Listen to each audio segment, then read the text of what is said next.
To ए admission phase 2 notice केबे आसीबो तो फाइनाली प्लस टू ए एडमिशन ओडिशा 2026-27 एकाडेमिक सेशन रो फेज 1 कंप्लीटली सरी सारी एवं फेज 2 केबे आसीबो याकु नै कि स्टूडेंट्स माने वेट करिसंती। तो फ्रेंड्स ए नै एक बहुत बड़ अपडेट रहिछि। एई फेज 2 रे केउ माने आवेदन करि परिबे ए विषय रे मध्य डिटेल जानिबा। तो वीडियो को शेष पर्यंत देखिबा सह चैनल को सब्सक्राइब करि पाखर थिबा बेल आइकन को ऑल सेट करंतु एही भली अपडेट पाइबा पई। So let's start.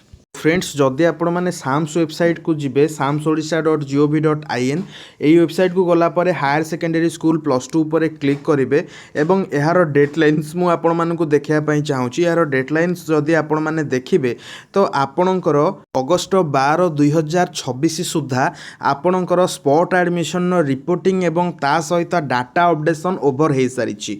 तो फ्रेंड्स वर्तमान जदि आपण माने कोनोसी भी कॉलेज रो चेक करिया पई चाहूतिबे एचएसएस प्रोफाइल तो फ्रेंड्स आपण माने देखंतु आपणकर डिस्ट्रिक्ट चूज करिवे, आपणकर एचएसएस चूज करिवे एवं इंडिविजुअल एचएसएस प्रोफाइल क्लिक करिवे एवं फ्रेंड्स आपण माने देखि पारंती एठी आपण माने जहा इन्फॉर्मेशन देखिबे जो वैकेंसी रहिछि सेही वैकेंसी अगेंस्ट रे आपणकर फेज 2 पई आपणकर एडमिशन करा। फेज 2 फ्रेंड्स केबे आसी थाए जदि हमें कहिबा तेबे आपणकर फेज 1 ने आपण माने जानिछंती आपणकर फास्ट सिलेक्शन सेकंड सिलेक्शन एवं ता सहित आपणकर स्पॉट राउंड मध्य रहउची।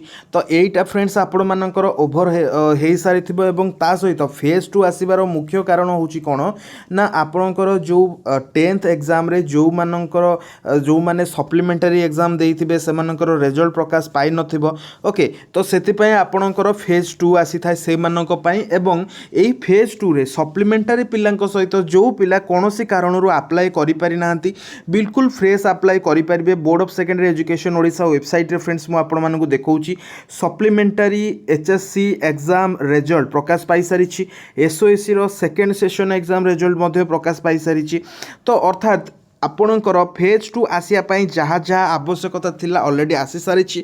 वर्तमान फेज 2 रो नोटिस आसीबा बाकी रही एवं यही फेज 2 नोटिफिकेशन आसिले जदि आपण माने एडमिशन करिथिबे फेज 1 ने आपण कॉलेज चेंज करिया पई चाहूतिबे ए केस रे आपण फेज 2 रे अप्लाई करि परिबे। जदि आपण कोनोसी कारणरू फॉर्म अप्लाई करि पारिले नाही आपण मध्य फेज 2 रे अप्लाई करि परिबे एवं फ्रेश अप्लाई जदि आपण पूर्व वर्ष पास करिथिबे आपण एडमिशन करि पारि ना प्लस 2 रे आपण अप्लाई करि परिबे। ता सहित आपण जदि सप्लीमेंटरी एग्जाम देइछंती कि बा एसओसी एग्जाम देइछंती से केस रे मध्य आपण अप्लाई करि परिबे। फ्रेंड्स जदि कहिबा फेज 2 नोटिफिकेशन केबे आसीबो आपणकर अप्लाई केबे हबो ओके एवं तार जो सिलेक्शन केमिति कोन रहिछि जदि हमें कहिबा तो फ्रेंड्स आपण मानकु मु कहया पई चाहूछि कि एई जो फेज 2 रहिछि अगस्त 17 तारिख सुधा फेज 2 रो नोटिफिकेशन आपणकर प्रकाश पाइबो।